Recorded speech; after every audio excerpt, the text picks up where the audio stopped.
जय हिंद दोस्तों, यदि आप क्लास 10th में पढ़ते हैं और 24 फरवरी 2025 को हिंदी का एग्जाम देने वाले हैं तो वीडियो सबसे ज़्यादा इंपॉर्टेंट है आप लोगों के लिए, क्योंकि इस वीडियो में लेकर आया हूं क्लास 10th वालों के लिए 20 ऐसे बहुविकल्पी प्रश्न जो कि 24 फरवरी को आपको देखने को मिलेगा।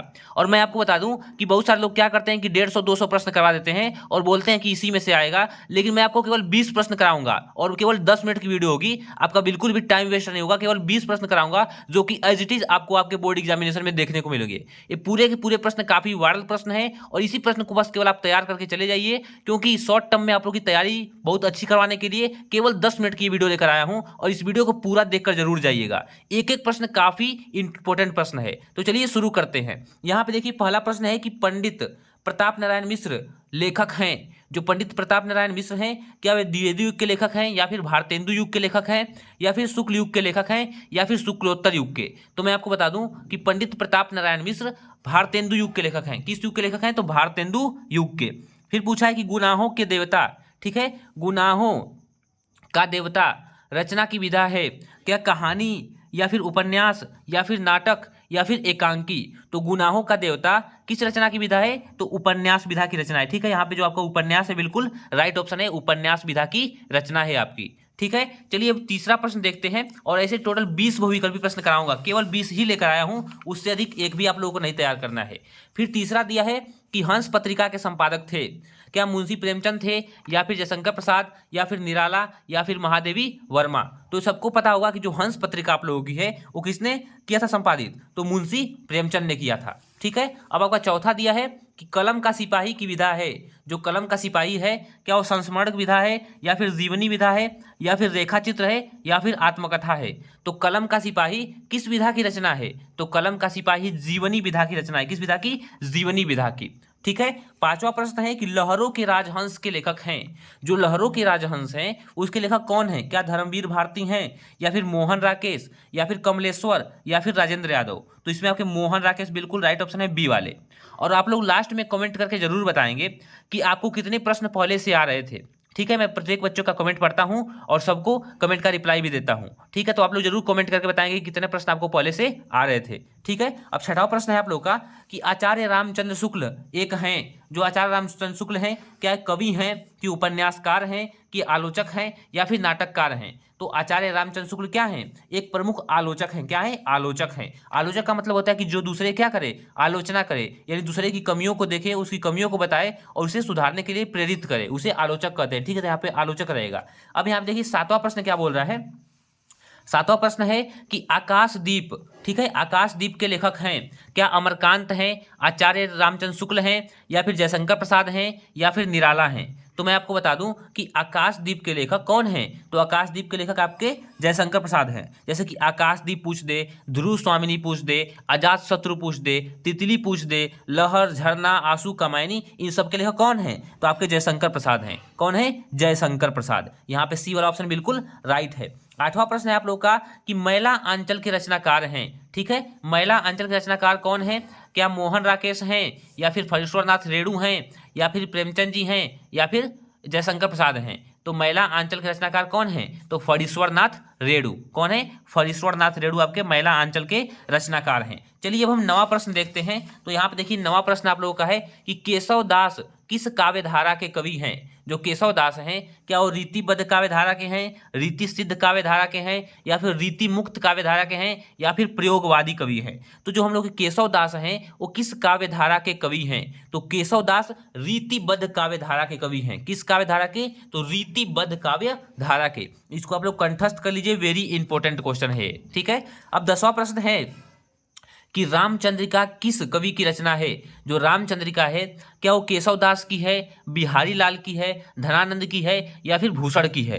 तो रामचंद्रिका किसकी रचना है? तो केशव दास की है। किसकी है? केशव दास। यहाँ पे जो आपका ए वाला ऑप्शन है बिल्कुल राइट है, केशव दास। 11वां प्रश्न है कि करुण रस का स्थायी भाव है। जो करुण रस है इसका स्थायी भाव क्या है? रति है, शोक है, हास है, निर्वेद है। करुण रस का स्थायी भाव क्या है? तो शोक होता है। ठीक है, हास किसका होता है? तो हास्य रस का स्थायी भाव हास होता है। और श्रृंगार रस का स्थायी भाव क्या होता है? रति होता है। ठीक है, तो आप इन सबको याद रखेंगे कि श्रृंगार रस का स्थायी भाव रति, हास्य रस का स्थायी भाव हास और करुण रस का स्थायी भाव शोक। ठीक है, निर्वेद किसका होता है आप लोग कमेंट करके बताएंगे, डी वाला निर्वेद किसका अस्थाई भाव है। अब यहाँ पे दिया है कि सोहत ओढ़े पीतपट श्याम सलोने गात मनो नीलमणि शैल पर आतप पर्यो प्रकाश। ठीक है, सोहत ओढ़े पीतपट श्याम सलोने गात मनो नीलमणि शैल पर आतप पर्यो प्रकाश। उपयुक्त पंक्ति में कौन सा अलंकार है? क्या उपमा अलंकार है, रूपक अलंकार है, उत्प्रेक्षा अलंकार है या फिर यमक अलंकार है? तो सोहत ओढ़े पीतपट श्याम सलोने गात मनु, यहाँ पे देखिए मनो नीलमणि, जब भी जहाँ पे जनु जानो मनु मानो आ जाए वहाँ पे आपका उत्प्रेक्षा अलंकार होता है, यानी कि उत्प्रेक्षा बिल्कुल राइट है आप लोगों का। ठीक है, 13वां प्रश्न है कि रोला छंद में कुल कितने चरण होते हैं? क्या 3 चरण होते हैं, 2 चरण होते हैं, 4 चरण होते हैं या फिर 5 चरण होते हैं? तो रोला छंद में कुल आपके 4 चरण होते हैं। कितने चरण होते हैं? 4 चरण होते हैं। ठीक है, अब दिया कि अधिग्रहण शब्द में किस उपसर्ग का प्रयोग किया गया है? अति का, अधि का, अध का या फिर अ का? तो अधिग्रहण शब्द में अधि उपसर्ग का प्रयोग किया गया है, अधि उपसर्ग का। ठीक है, तो यहाँ पे आपका 14 नंबर प्रश्न भी खत्म हो गया। अब चलिए हम बढ़ते हैं 15 नंबर प्रश्न की तरफ। ठीक है, तो यहाँ पे देखिए आपका 15वां प्रश्न मैं लेकर आ चुका हूँ। यहाँ पे 15वां प्रश्न है कि गंगा का परिवाची शब्द है, जो गंगा है उसका परिवाची शब्द क्या है? क्या मंदाकिनी है, सरिता है, कालिंदी है, इनमें से कोई नहीं? तो गंगा की परिवाची शब्द क्या है? मंदाकिनी है। ठीक है, नदी की परिवाची आपकी सरिता हो जाएगी और गंगा किसकी, मतलब गंगा क्या हो जाएगा? मंदाकिनी। मंदाकिनी गंगा की परिवाची शब्द है। अब बोला है कि तिरंगा शब्द में कौन सा समास है? द्वंद्व समास है, द्विगु समास है, कर्मधारय समास है, तत्पुरुष समास है। तो देखिए तिरंगा बोल रहा है तो यानी कि तिरंगा, त्रिवेणी, त्रिलोचन, पंचवटी, और मैंने बहुत सारी वीडियोज में आपको ये सब बता चुका है, इसलिए मैंने बार बार बता रहा हूँ ताकि आपको याद हो जाए। मैं भी देखिए बिल्कुल ट्रिक बता रहा हूँ।